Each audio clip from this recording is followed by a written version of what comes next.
おはようございます。パッサのオナです。今日は7月の23日、今は朝の6時です。台風3号が近づいてきてます。一応西表直撃コースなんでね、しっかり台風対策しないといけないんですけれども、今日はね、本当は朝の満潮がね、8時ぐらいだったかな。ただめちゃめちゃ潮が高いんで、満潮前の6時ぐらいに川に船をしまおうと思って、朝5時前に起きて、5時過ぎには港に来て、いざ行こうとしたら異常潮位でもう潮が高すぎたんでね、もう川に入らないっていう判断をして、とりあえず次潮が下げ始めた11時ぐらいに、避難する予定です。とりあえず今もう時間持て余しちゃったんでね、ちょっと船のこのテントとか外しながら台風対策を少しでも進めていきたいと思います。朝がめちゃめちゃ弱いのに頑張って起きたのに仕方がないですね。でもうほとんどの船がね、昨日中に避難してるんでね、もう港には僕の船を含めて3つしか船が止まってないです。不安ではあるんですけれども、昨日ギリギリまでツアーしてたんで仕方がないですね。そんなわけで、ちょっと台風対策をして11時に再チャレンジしたいと思います。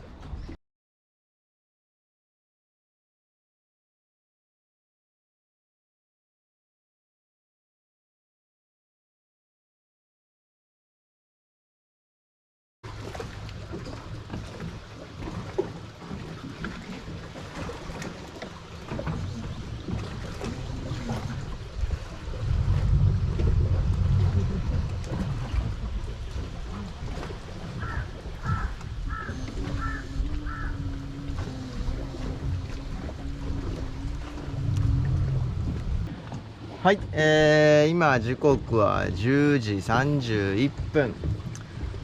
11時ぐらいかなとも思いながら、もう早く片しちゃいたいんでちょっと行ってみたらやっぱり当たりそうになりましたね。ギリギリアウトでした。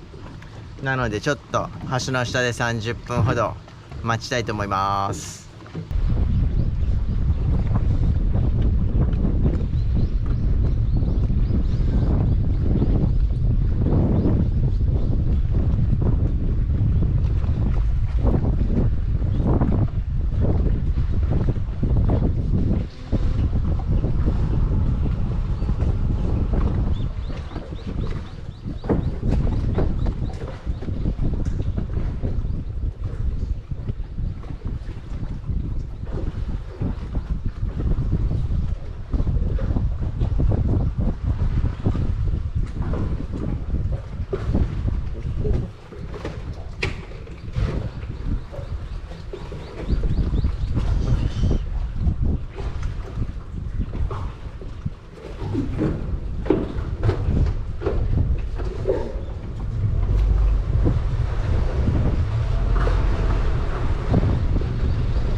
はい、おはようございます。パッソの小野です。今日は7月の27日、今朝の7時半頃です。台風3号も、だいぶ予報よりね西にそれてくれて、西表島ではだいたい30メーターぐらいしか風が吹かなかったです。30っていうと都会では結構大変な風だと思うんですけども、沖縄にしたらまだマシな方で、ただ与那国は50メーターぐらい吹いたそうですけどね。西表では大きな被害もなく無事に過ぎ去ってくれました。ただその後の余波の方がすごくてですね、本当は昨日船を出して今日からツアー再開しようと思ってたんですけれども、思ったよりも風が強かったんで1日ずらして、今から船出して明日からツアー再開の予定です。とりあえず僕の船も無事そうなので良かったです。ただまだ潮がねかなり引いてるんで、これからテント張ってちょっとロープほどいたりしながら1時間ぐらいねここで作業して、船出すタイミング見計らっていきたいと思います。じゃあ作業しましょう。はい、というわけで無事に船を川から出してきました。朝8時頃に船に着いてねテント張って、思ったよりもちょっと潮が低かったんで橋越えてからちょっと手で引っ張ったりはしましたけども、なんとかただいま9時30分で、この後なんですけれども港に戻って船とロープまた大掃除をして、ちょうどお昼ぐらいにはお家に帰れるかなという感じです。本当に大した被害もなく無事に済んだ台風、あとは台風の後ね水温が下がってるかサンゴが発火が止まってるかがねすごく気になりますけども、また明日から通常通りツアー行きたいと思いますので、ぜひこの夏もパッソよろしくお願いします。西表の海でお待ちしてます。